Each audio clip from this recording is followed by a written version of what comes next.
Hello, welcome to episode 7 of the Infamy Esports Podcast. We're the Infamy team, and as always, we're hosting fantasy Fortnite tournaments at infamy.gg.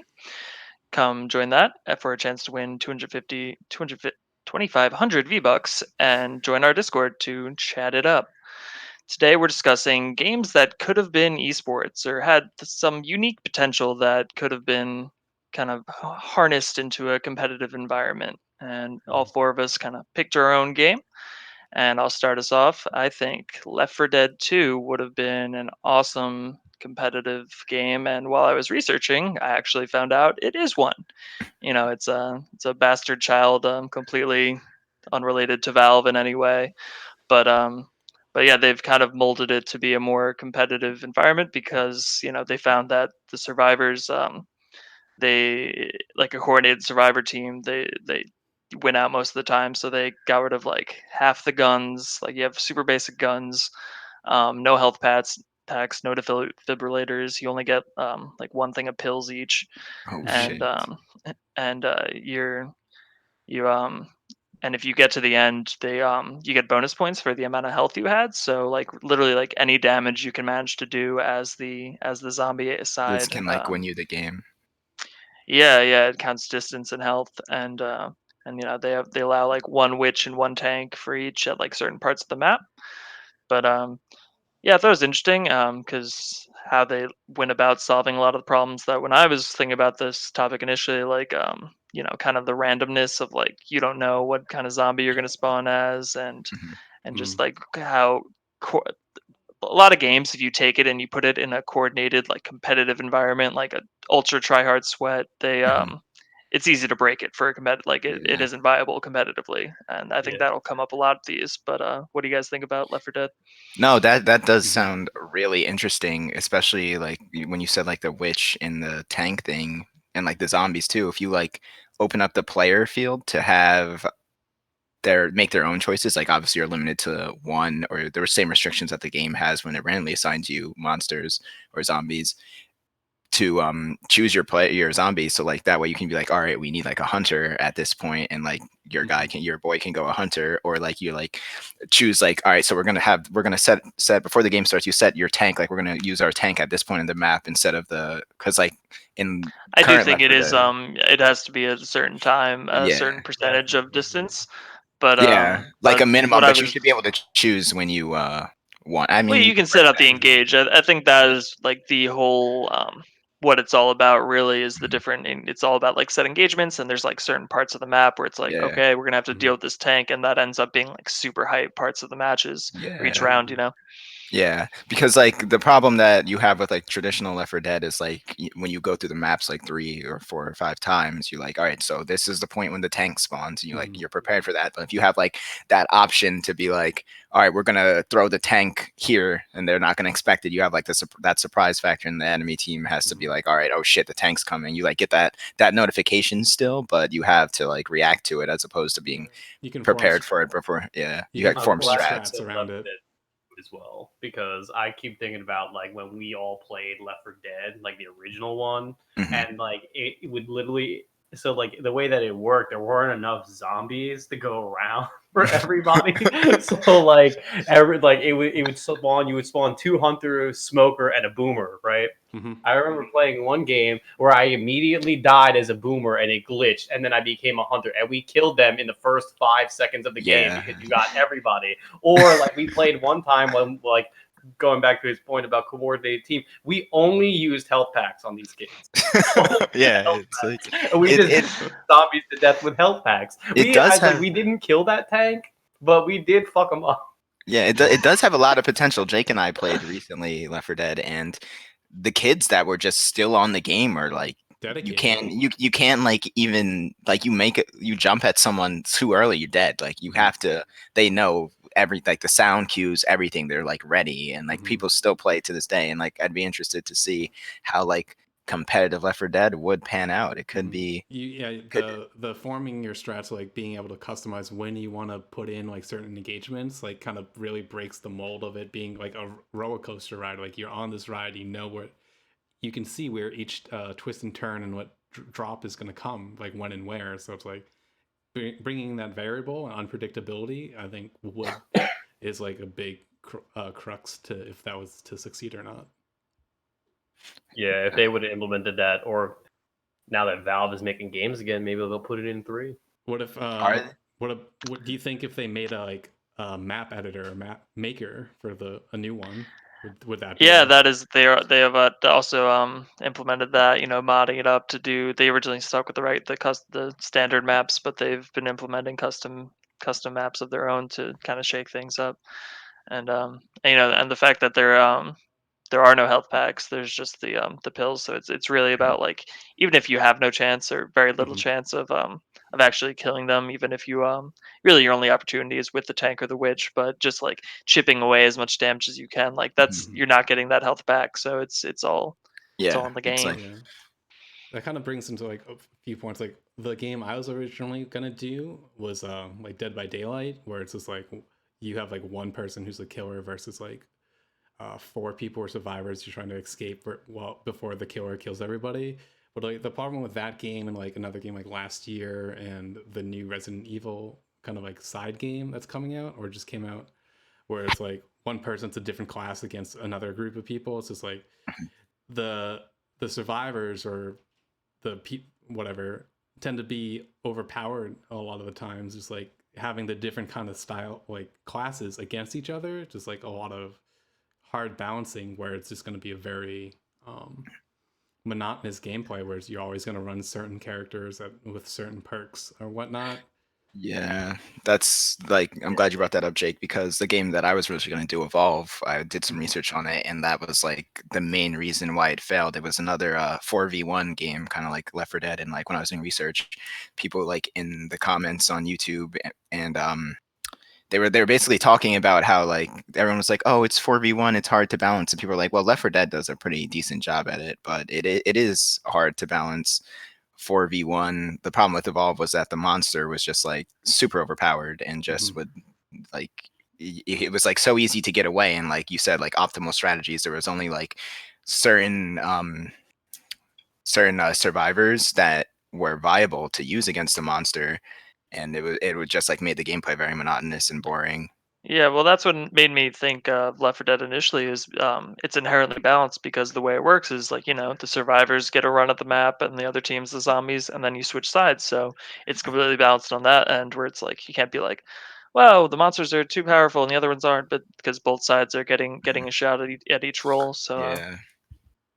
Yeah, it's all like those kinds of games are like all about finding the balance, and like you can't just like think like, oh, it's 4v1 so that like we need to make this guy super overpowered to overcome it. You have to like think of creative ways to like make it so that I mean, you do the have to guys do it at a certain point. Like if you're going to do it yeah, like yeah, like give him like slight asymmetrical. advantages, but like the problem with Left 4 Dead, not Left 4 Dead, with Dead by Daylight from my gameplay experience is that the killer is like taken care of so much in like just to be protected from the survivors who really don't have much in like a game, and they like the main reason behind it is because of quote unquote coordination, but they don't allow team chat in that game. There's no mic, you can't Mhm. like talk to your teammates, so like you can't, it's not, most of the time it's not coordinated, Yeah, and but so now you just have this guy who's super overpowered, not and then not randoms. to derail it to like Dead by Daylight because it's not even one of the main games we're talking about. But it's like the thing was that it's like the balancing and the tiers of the killers in there. If you're to make it competitive, you'd only run one or two killers, like the nurse or spirit, because of their mobility. Like you'll see this across most games, like MOBAs. Like as we've been playing League, like recently, like mobility is key. Like people who are just like the best MS mobility abilities, just like that's like the big factor of what makes like a killer Okay. or a character viable is like those two killers and DBD are the can like zoom across the Yeah. map very precise, and like even against good like a coordinated survivor team, even if they can't talk to each other, like what you need to do, and like you can just chain like loop and like distract the killer long enough that you can't do anything unless you run those two killers. So that's what I was alluding to earlier. It's like you just seeing the same stuff getting ran every game in game out, and then it just gets dull, and then the audience just leaves. yeah, But this is a little different topic, but But I find it interesting when you could try it out. The developers could try to patch it out to try to balance it out as best they can. But older games like Smash Melee, for example, where there were no patches. It's just the game you have. Like there would still be the meta would develop. Like initially it was just like Fox is clearly the best thing. Like and everything else is like way below. But over time, just like there's like there's meta that develop from developers end, and then there's meta that develop from the user end because they figure things out or they figure out new styles or techniques and things move that way. Just out of pure grind. Yeah, like we Yeah, like it, we it takes so accidentally long, but like Blake was talking about, we accidentally found it with like the fucking kill the boomer suicide quick, come back as a third hunter, then you have three hunters but and a it's more sniper. likely for that to be the case where you figure out a way to break it than you do to find a way to fix to Yeah. find something more viable. It's more likely that you're lowering your options, but rather than expanding them. God, these perfect segues today. That the game I wanted to talk about, kind of out of left field, Super Monkey Ball. That game, Classic. like talking about like exploits, like that is the perfect speed run game. I don't understand, like, so like there's a huge speed run community, and like honestly, most of the gameplay comes down to like these kids just breaking the game, and it's not that interesting to see, but in a more structured environment where like they have one accurate times to like a whole bunch of different maps, so you're not like just breaking, there's not only one sequence, right? If you create like a game like that, if you could structure maybe not even just Super Monkey Ball, but like creators, I think in the long term there's already an existing audience for speedrunning. If you can create a environment for them where it's a competitive scene and it's easy to track, I think you can converge all these people instead of them breaking games, competitively playing like something like Super Monkey Ball. Do you think those kind of games need a certain pace, like a really fast game like Super Monkey Ball, where you're just going full blaze ahead, or then I don't know if you're familiar with Jump King, where it's Yeah. you have one move, you're just jumping up You and then just trying to get to the top, and if you fall, it's usually pretty fatal to you. Yeah. You Yeah, you lose go a back. lot of progress. Is that the But one that's where like you're a guy in a pot and you just like you have a hammer and you're trying to No, that's That looks like that's get over it. That's get over it. Oh, But okay. yeah, that's get over. But it's like the same concept. You instead of like being a guy in a pot, you have the ability to jump super high. But like I that's didn't all you even have. think about that either. Like a very difficult game that has one structure and then racing, like Yeah. Get Over It or something. That's interesting as well. I was more thinking about it like you kind of need something that's very fast paced just to be interesting. Like we were talking Yeah. about it before we started recording. Like Steve was watching somebody play Super Mario Sunshine, and then just playing like somebody trying to break whatever it is, and it's just boring to watch them trying to get this glitch that's really hard to do, just to save them like 2 hours. Well, I think it's boring in the micro, but in the macro is like the appeal for a lot of people, where it's Yeah. like, oh wow, if they do Yeah. this, they just But, like, save this much time. That's awesome, because that's Yeah. the overall goal, is to do it as fast as possible. So Yeah. And yeah, like that's great for like a YouTube montage, but like trying to do something like a spectator sport, I feel like you need something that's a little bit more fast paced so that you can have an event where people will actually show up versus like trying to watch it online and watching clips. It Like I if you're agree, trying to but have a then do you think that where does that cross over with like racing games? Like, does it become basically a racing game, but yeah, with more twists and exactly. Yeah. turns to it? Is that the general idea you're going for? See, like I would see, like I kind of think not to bash racing games, but they're kind of fucking boring to watch. Like a Yeah, real I race is agree. a little bit more interesting, but But like that's only because you're like the greatest thing I've This ever guy seen could is like, die at any yeah, moment. people only watch racing as a professional sport because they're like, this guy can die.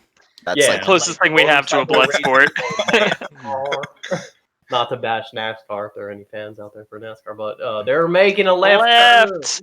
making, Hit the making a left. left, wide left. Yeah, so like if you're continuously making a left, the fear of death is the only thing that's keeping that interesting. So like watching it on, like imagine a NASCAR game, like no one wants to watch that.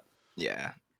But like to my point, like to Steve's point, yes, basically it is a race, and like it's called a speed run. Like it always boils down to like a race, but finding something that's one high octane enough to keep your interest throughout the thing, and two, like you have to have it. Like we were looking at we just looked up Super Monkey Ball. Like the fastest speed run for like the original game is like 19 minutes. Like that's doable in a spectator's sport. And Yeah. like if people aren't doing it faster than that, it just ends. You like Would you sorry. have them side by side or take Yeah. turns? Oh, side by side all day. Oh my god! And then you Or like because but then that like too like the people that are there are like watching their favorite people, but like then like to put it in a broadcast, it's easy to clip it together when people have clutch moments. Like there's a way of doing this. It's just I don't think that they've had the game to actually Yeah, capture it. the But- thing that I'm noticing, which is like thinking of the concept of speedrunning like at a competitive level, is just like it seems like everyone's in their own individual race, where it's not like they're not in the same lobby competing against each other. It's like to have, if they like make it more like the Kentucky Derby, where there's like multiple horses in the race, where you can cut other people off and form strategies. If like maybe you have teams in it, I think that would just I think that kind of goes against the ethos of a speed run, though, where it's kind of all on you. Like if you fuck up, like, you can't It's blame practice, someone bumped yeah. you. Like it's all about practice, and if you can like pull off these techniques. But you made me think that like real life speed running, like American Ninja Warrior. Oh my god, there are speed runs. There are. Yeah, but Fucking and badass. just like capitalizing on the speedrun thing, Moon has like talked about it. He's like said it that the speedrun community is an underserved community. They're like whenever someone does there is a speedrun tournament being hosted, it's like they'll have like upwards of 30,000 viewers. And just to speak to like the balancing point, a lot of people do watch speedrunning because they want to see those game breaking mechanics. So like you'd have to make it like competitive, you'd have to bring it to a point where those game breaking mechanics are somewhat organic, because that's what the community wants to see. They want to Of see course, and how like you that's like like jank it, but like look, in a look at tasteful way. somebody go look at, like, honestly, if anybody's interested, go look at the Super Monkey Ball fucking speedrun. My guy is literally popping himself up with like holes in the map and like all this crazy Yeah. shit. But Yeah. like it's structured around being difficult to move. So like breaking the mechanics of the game is kind of actually part of the game. So it's a little bit more structured than say like I was talking about this before. Like I played like there are easy exploits in like Breath of the Wild where you can get to like Ganon for like 5 minutes if you just like jank run up the wall and you just like hang glide into his like thing. You won't beat him, but like you can get there, and I'm sure somebody has like worked out how to get the best weapons and then do something like that. But Yeah, that's not exactly interesting to watch as a spectator. It needs to be under a couple hours because no one is going to sit there and watch you jank up a wall for fucking 4 hours. Another Like, one is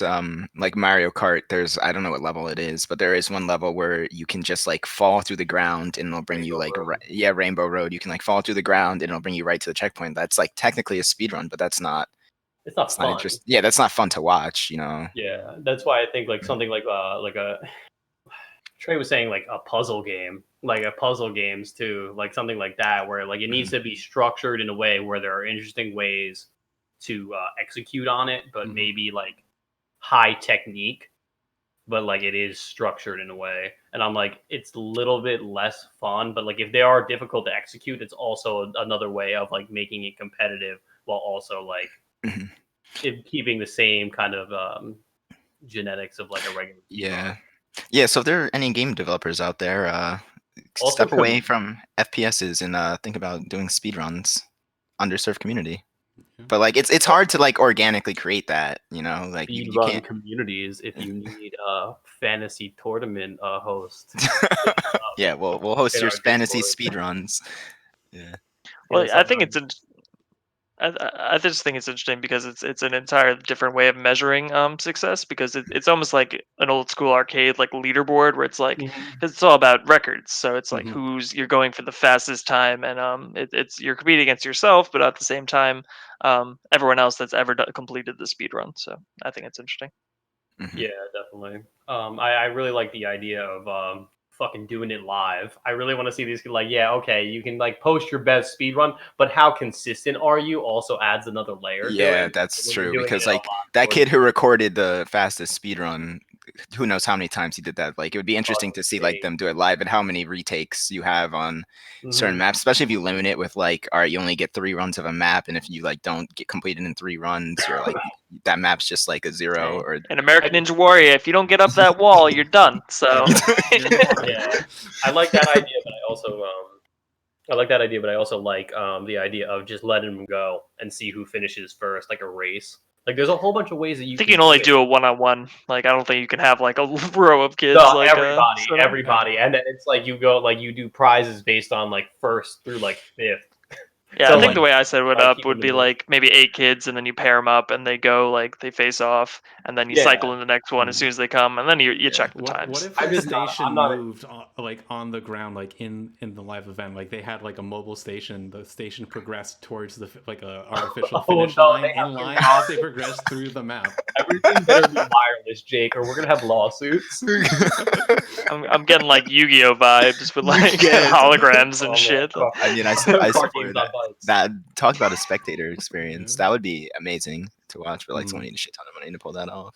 Yeah, we can fucking do it. Just speedrun community, hit us up on the Discord. It's yeah. Yes, Kaiba boy. Yes. Look, I'm down for card games on bikes, no problem. Well, The crashes. Look, man, we just talked about this. That's the thrill. Die. Video games are now blood sports. But okay, which one do you wanna Yeah, go next? yeah. Segueing into card games, I was talking. I'm bringing up Paragon. I think I'm not sure if Blake played with us, but I know that at least Darren, Steve, and I played back on the PS4. Explain what it is. Yeah, Yeah, it's for those who don't remember it or aren't aware of it, it's a 5v5 like third-person shooter type angle MOBA that was on from Epic, mainly on PS4, also on PC. It died. They like killed the game, I think, early 2018. And it was like a slew of reasons why that kind of like led up to it, but like the most notable ones, like, oh, Fortnite blew up, and it's like, oh, we're just gonna siphon all of our effort and our support into Fortnite and away from Paragon. But what kind of drew me into Paragon was the first person, like the shooter aspect. I was kind of like going in expecting off the fresh release of Overwatch, which being the team-based shooter. I was like, oh, this looks pretty cool. You have abilities, you're going through. But it's all like shooting instead of like clicking with like a kind of like a god view, essentially, like you have in like League. And I was like, Yeah. I thought this was like a cool concept. I haven't really seen that before, and it was like my first experience like playing a MOBA. Yeah, like from my experience when we played Paragon was that there wasn't enough draw between the characters to like draw me into the game. I didn't have like I played League, and I like every time I see like a character, I'm like, oh, that character's cool. There's like a whole bunch of cool characters. Maybe it was because the game was early, but there wasn't. When you have like a shooter, there's only so many guns, and I feel like Overwatch is having that problem now, where you have like how many ways can you shoot someone, to make it like to spice it up and keep it different. And I feel like that's like a big attribute, especially in a MOBA where you have to have like different characters and different abilities. I don't did Paragon have abilities? I don't remember. Yeah. So like I played like 3 main guys. One was like the Fae, which kind of had like bug kind of like summoning spells. Like one was like a wall, one was like a aerial attack, and like another one was like a different one that was like kind of like a vertical line at you. Then there was like other ones, like Servog was like basically Reinhardt. He had like a big mace coming at you, just swinging, and he also had like a Genji dash. He would like lunge at you, and like he could like a big play people would do with him was like you would like hit like just like hit someone like an enemy player like a baseball bat and like send them launching, and if you like janked behind them and then hit them back into your tower, they just get like shot out of the sky as they're falling down. So it's really fun. That's pretty cool. Yeah, I mean, like when I played Paragon, I don't even remember who I played, but it was just like the gameplay experience wasn't that unique or memorable for me. I don't even like remember what character I played when I played it, but I mean that might be just like couldn't find like a character identity that I aligned with. I feel like if you're gonna do a MOBA, you have to have that uniqueness to it. And I know a whole bunch of people complain that like Epic, and like this is one of the main reasons why people like say Epic is dog shit, because they didn't support the game with updates and stuff, and they like transfer that over to Fortnite. They're like, oh, Fortnite's gonna die just like Paragon did. Epic will abandon it the second like something better comes along. But like it's hard to balance a game like that, especially when you have like, not only do you have to balance the abilities, you have to balance like the first person shooter aspect of it also. Well, they suffered from like the problem of like balancing without like a vision. Like a lot, it seemed like when I was talking, Reactionary. yeah, like they as much shit as like Blizzard gets, or like, oh, why are you like nerfing this character, not this character, and like you just know, like if you actually like think about it, there's like logic behind like their balancing for the most part. There's sometimes it's like there's clearly just bad, It's just like like, a yeah. mistake, Like a cat. but like There's a cat involved. There's a cat. but like, Not balancing their esports balancing, but I think it's also evident with like the new experimental tab they've added, Mhm. where the bans are very deliberate. Like they just released a new PTR update today that changes to Ashe and Genji, and I feel like a lot of it derived from what they learned from banning every other hit scan yeah, where character you're other like, than you Ashe. have to Yeah. play this character if you want to play hit scan. And this is what I was talking about. I think it was either last video or 2 videos ago, but like I was hoping that they were, when they were doing these bans, they were looking at the data that they got from playing these characters and like why people, because like the big thing was like, why play Ashe when they buffed McCree to the point, because of triple tank, to the point where he was like, he can snipe, has like fast fire rate. Like there's no point in playing any other DPS besides McCree, because Yeah, he's well, just all around good at some everything. something they always intended with new heroes, and I guess it's not too off topic since it's a similar game, but is like they should all kind of have their own niche, and I guess they wanted her to be the in between range between McCree and Widowmaker, but I think they're gonna have to ditch that philosophy pretty soon because they have so many characters. They can't Mhm. all be Yeah. unique little snowflakes. Yeah. They need to be overlap, and that's why I thought they started to drift toward with Ash. Honestly, the past patch, like me and Jake have been playing Overwatch on PC. The past patch where they banned Soldier, Sombra, McCree, Diva has been. It reminded me of original Overwatch when we first started playing, like season. I think it was like season 3 or 4 when they had Season 1. season. No, because season 1 had like unlimited no hero limits. Yeah. But like back when we like were playing and there was like hero limits, and like I think it was when ranked first came out. Oh, It reminded me of that. It was like it was mainly about coordination, and Mhm. whoever was better would win. And now it's like, all right, like someone's doing good on a character, I'm gonna play Sombra, and now that kid can't play the game, or like I'm gonna play McCree and just get flashbang kills. You know, it's like, Yeah, but to bring it back to Paragon, I think me and Jacob discussed it too. Like our aversion to MOBAs kind of stems from the lack of like it doesn't feel as involved the action like as much as a shooter or fighter does. Like clicking doesn't feel quite as involved. It's closer to an MMO, and I thought Paragon was an interesting take on MOBAs in mhm, general by having it be more involved and more skill-based combat or just Mhm. more dynamic combat than a traditional MOBA. But now that we've been playing League, I'm starting to see the yeah. other side. For But sure. like I'm I like, feel like I can get bored of it really quick. yeah. But But we'll talk expanding about on, another. yeah, Sorry.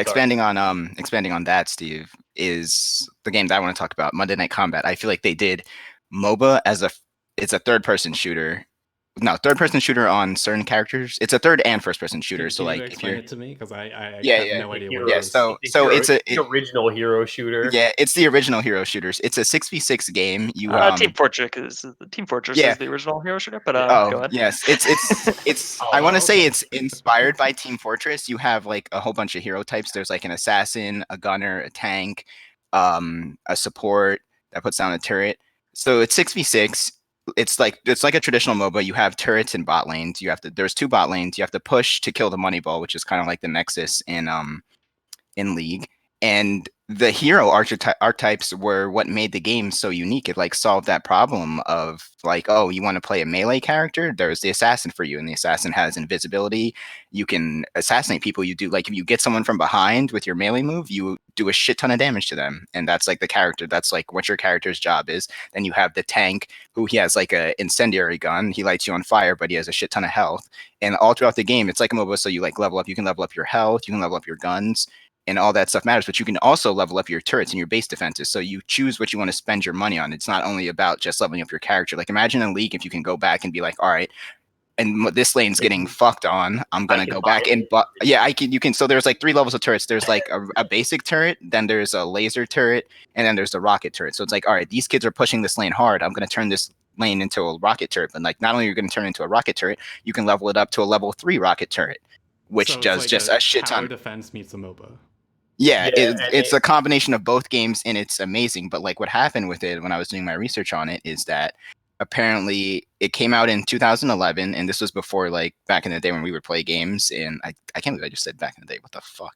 But Almost a decade ago. So yeah, almost a decade ago. But yeah, it was before like people even took esports seriously. So there wasn't like bouncing. So when they released the game, they gave a shit ton of beta codes, and they had and the beta codes were reusable. So if I had a beta code, you could use it, and just so many people got access to the beta who were interested in the game, and the skill gap was just increased tremendously before the game even launched. So when the game launched, there was just like so many people who were so much better, and the casual community was instantly wiped out. And they didn't have matchmaking in the games. And I thought about it after reading this. I was like, oh man, when you played Monday Night Combat, you were either dominating or you were getting dominated, and there was no in between. There was no like, oh man, that game was.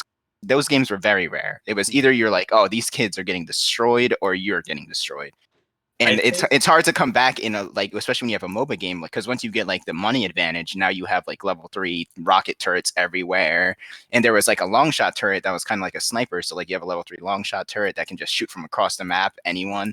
It was like very chaotic, the game, but also it was super unique with the heroes. So like if your heroes would everyone had like their own job, and I don't know, it was like a combination of like Overwatch, League of Legends, and then like tower defense into one. And it was just like it had so much potential, but it just dwindled. And the best part about it, competitive community. Like there was no coordination in those games. Like I think that was the problem though. There was a competitive community, and they just like instantly wiped out the casual community. So no one got good enough to like support a real community. There was no ranked. There was no rank. There was no matchmaking. It was queue up, and you're put in a game. But this was way back in 2011, before people even were like taking video games seriously. Like I don't blame them for not seeing that as a thing. Like yeah. What do you think? Like they released as an arcade game. Honestly, man, there was enough complexity. Like you say, like kids were getting dumpstered, right? If they were smart, they would be farming the minis and getting the money, and then buying mega minions to push lanes that they were getting dominated on. Like because you could not like those like. The way that the game worked, like they were basically boss monsters, and it would like you would be hard pressed to beat them by yourself. If you bought 3 of them and pushed the lane, like because honestly, like what would happen too in that game a lot, which is unfortunate, kids would quit, right? So you would be down like 2 people, but you're like still making it happen, right? And you could they should give you all their money to like make it up for it. But like also too, like it was kind of bad because like people we would play, we'd be spawn camping kids, like it would be so bad. Like, like when you're dumpstering on kids, you're we were definitely fucking dumpstering on these kids. We were definitely a part of the problem. But like I'm glad I completely forgot about that. Yeah, you could use your money. Not only could you buy turrets, upgrade your hero, but you could also spawn minions. So if like your lane is getting pressed hard, you can spawn like I said, a mega minion, which has a shit ton of health, fucking double cannons, and you need like you could solo it, but I would say you would need like 2 people to deal with it. You need to be high level, or like minimum 2 people to deal with it. So there were like comeback mechanics in the game. Like everything that you needed to make the game super competitive was in the game. And then they also, to top it all off, they had a built-in announcer system. So like the announcer would just it was like based around like this futuristic world where like these pros, quote unquote, which is what you called like the character you're playing as, were like esports players, and the announcer was like, he was like kind of mocking esports, but at the same time commenting on the game. So he was like, "Oh man, you fucking suck!" Like if you get like destroyed, and like he would call you out personally. He's like, "Damn, the assassin is dumpstering on the support," and it was just like amazing. It had a built-in an announcer system, and it would just hype you up while you're winning. In a way, you could use that as like a tutorial almost, to be like to let the team know like your your support is getting dumpstered on by the assassin, Yeah, in case you didn't Exactly, know. and like You might I want to change must do that. something. it now, did, I but don't know like if it was across all screens though. It might have just been to you when you were getting dumpstered, but like honestly, that's a great fucking idea because if it was the whole game, then maybe kids would catch a fucking hint. yeah, I mean that was one of the things that I saw. The game didn't have like a dedicated tutorial mode, which a lot of games suffer from. Overwatch doesn't have a tutorial mode, but you can't really put a tutorial out. Even the League tutorial doesn't explain like what items are good for certain characters. It's like, all right, this is the way the game works. There's like 3 They give you lanes. suggested ones. Yeah, It's they give you pretty good. suggested But ones, then but like always like after what's the Dude, actual I have best? never yeah, because like when you explored because it. I was doing my own research because I got interested in League, and like the items that they suggest aren't anywhere near as good as the items that you can get if you go into like the all items tab and like actually dive into it. It's like completely crazy Well, that's how your reward for getting more invested in the that's game, true. you know. Mhm. That's true, but like But back to Monday Night Combat. What I found, I don't remember it as well as you guys, but I think is interesting is like how dynamic and like kind of ever shift, like the flow of the game could really shift, like with yeah, all those different elements in it, yeah, and it's and less you're never gonna see a, well, I guess Steamroll. with, no, I mean with esports in general, like team deathmatch and stuff like that is kind of dead. mhm, It's all about like kind of like objectives with different like kind of more interesting possibilities and elements to it. And I think Monday Night Combat touched on yeah. that a lot. And like it had so many comeback mechanics. Like one of them was like the Annihilator would spawn. I don't know exactly every time. I'll just like throw out a number. Every 3 minutes, it would spawn, and it would spawn in the middle of the map. It costed like 1,500, and whoever got to it first would get to it, and would wipe out the enemy teams and every bot they had on the map. And that's just a huge comeback shift. Like even if you're getting dumpstered, you get the But then you get Annihilator. the Now their fucking bots aren't juice. spawning. Gotta For get the juice. and then and then you had like ultimates with the juice. Like when you kill someone, they would drop like a little juice box, and it would juice your ultimate. It was very campy and cartoony, but Yeah, like it was also very unique, and like everyone was The it they were game was very reminds me a fucking little hype, of man.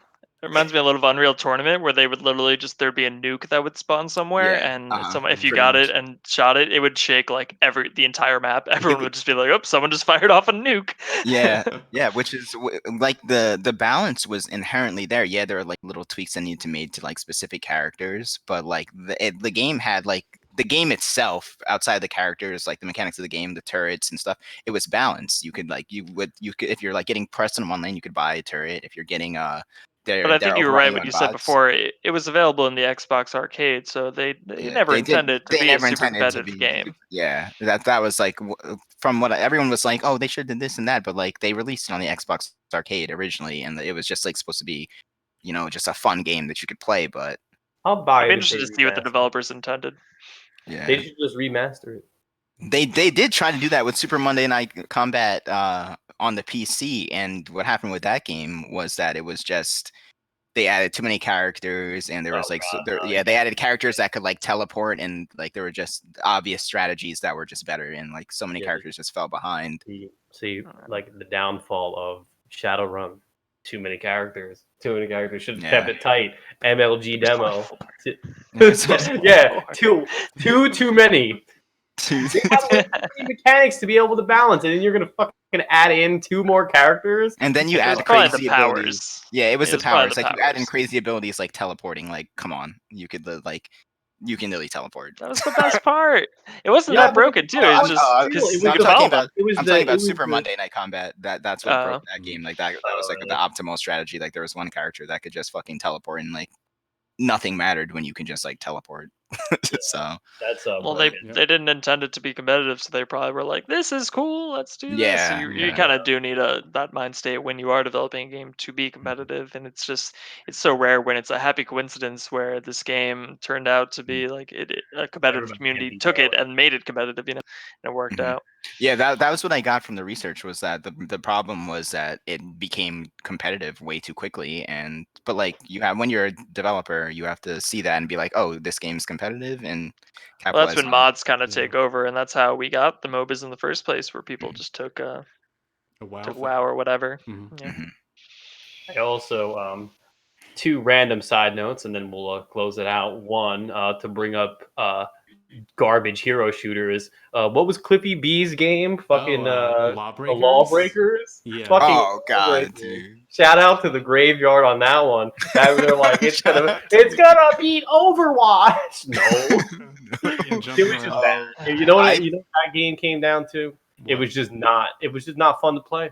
No, it was. Period. I don't think it was not fun to play. They were too honed in on like fast-paced gameplay, and It like was when just your like game. hyped up Titanfall 2 with Overwatch abilities, or I don't makeshift know, man. There Overwatch. was a girl that you turned into a fucking jet plane with machine guns, and that was the most banned shit. Like you wasn't even a problem.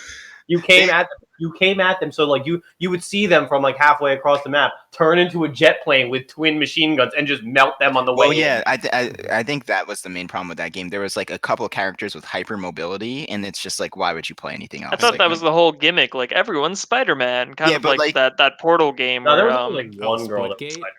that was one Splitgate, where character. it's like they were like, let's see if we can make a whole game out of this one mechanic. Yeah, That that's what was they good. advertised it at. They advertised it as like, oh, everyone's like super Trying to- mobile, but there was only like two characters. There was a character were with the quick. grappler, and then there was like Blake's character with the The jet, jet. and then like Yeah, anyone else JJ was the just jet like plane. just a free kill to was just a free kill to both of those characters. Yeah, So like it was like, also too, like another random game that I'm gonna pull out of the dumpster.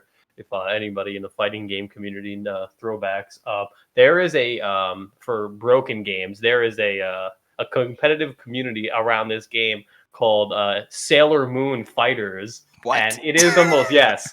Go look this up after because it's fucking hilarious.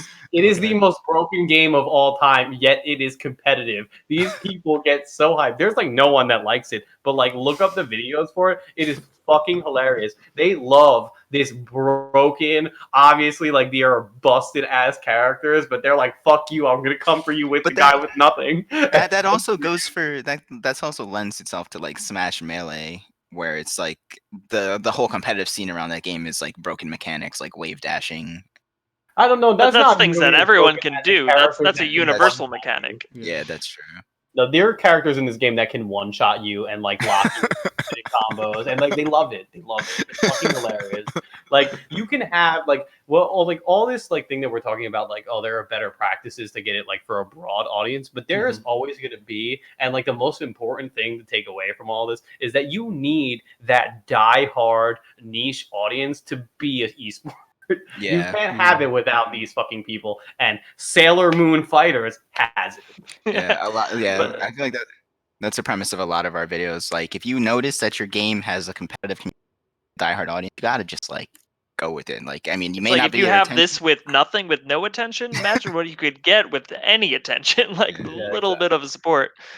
But with all these games, I think what it comes down to any game developer is kind of like having an idea of like the like spirit of your game and like the intention of like what do you want it to feel like I think Monday Night Combat really had that, and almost all these games kind of did, and then building on that, then as you expand it, not losing that like Mhm. initial vision of what you want this to feel like and be about, you know. Yeah. Last point, just like if you're a game developer and you're watching this, just like when you build a game, just you have to keep that in the back of your mind. There's potential that you may not have that intention when you're building the game. There's potential that your game can just be taken over by a competitive community and become competitive. And you need to like when you see that happening, it's I feel like that's like just a path to success for you. Like you Lean have a in. die yeah, just you just gotta lean into it. So with all that being said, re-release Monday Night Combat in today's day and age with like Twitch and streaming, that game would fucking explode and just balance the game. But To to end it Steve's off, point, real That's a quick. tall order. One last yeah, point, and then we're gonna fucking close it out. alright. Super Monkey Ball added dogfighting mode. I don't know why, but there's that. So Yeah, keep the missiles. spirit of your Cut the game, but VOD. also do fun Cut the shit. VOD. Cut the We're VOD, cut out. the VOD. Yeah, with all that being said, we have fantasy Have fun with Fortnite it. tournaments running for the whole Fortnite FNCS. sign up at infamy.gg and join our Discord. And that's We it. can talk Have a more good one. about Monkey Ball. Yeah, we'll talk. We'll one day we'll have Cool. Super Monkey Ball Fantasy. And all the other games we want remastered. Yeah. Who needs new games anyway? Yeah, just dude, just bring back remaster them. Monday Night Combat Uber Entertainment.